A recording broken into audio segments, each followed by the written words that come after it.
dati fit all laket dati ti mangsupusop ken DJ difference nga pagbayad ka digiti renewable energies.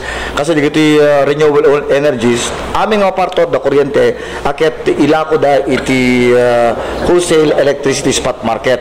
Whatever nga agda mga presyo ti wholesale electricity spot market, syempre tiyandaan dito kunam numanuman yung difference na pagkurkurangan aket isut supusupan dito makon ko nga fit all charges. Dito ket saan nga singsingaran iti inek yung singsingaran iti gobyerno iti intero nga pagilian na Pilipinas. So lawagan tayo lang sir na dati fit all collection agent lang ti inek dito mapan iti gobyerno. Dito ti pass on charges nga kunada nga may isa ka digiti singsingaran ti gobyerno nga ipasa ka digiti member consumer owners. So fix dati sir? Naka-fix dito nga ano. Mano tata sir? Tagda market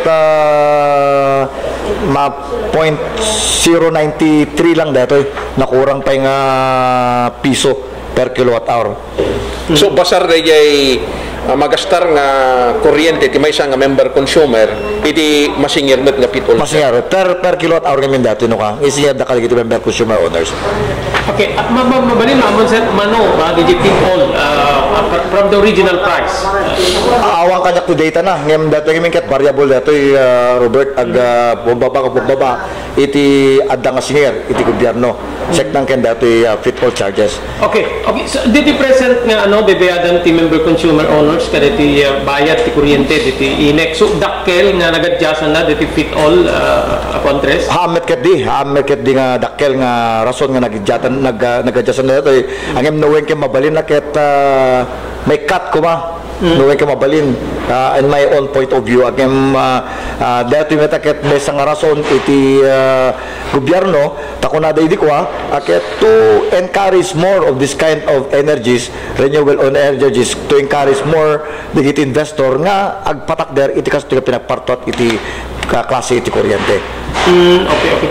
So iti agda ma sir nagkalina iti nangato nga koleksyon or bayad ti per kilowatt hour ti kuryente. When itat nga bulan ket ti singer tayo ket ano basar itan bundled aket 10.47 itay agda mga presyo ket hindi na palabas nga bulan 9.7777 iso nga adda basit naggarawan iti presyo ti kuryente nga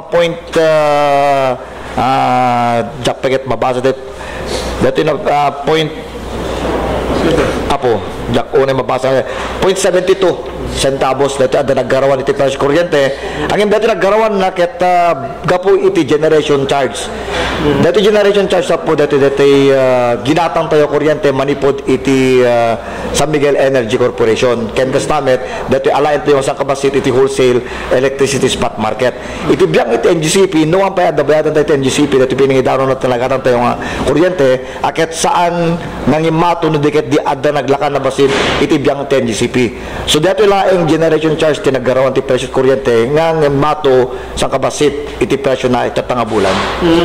Kitain tayo iti history ket dati itatapog tayo iti December ket at paglakaan iti presyo kuryente. Ngayon manen kayat nga pangunaan at hantay met kay gem iti presyo kuryente dati presyo nga ited dati supply tayo manipod ka digiti independent power producers iso nga agdepende pelaeng kadakwada numan iti may pataw nga presyo kuryente ken dati itatapog tayo iti bulan iti Disyembre. Yung madom na umanay nga ko sir nga supply ti kuryente kada ti come December. So far aglaplapunusan nga kunada adu iti supply iti kuryente tatang bulan iti Nobyembre ken kastamit iti Disyembre.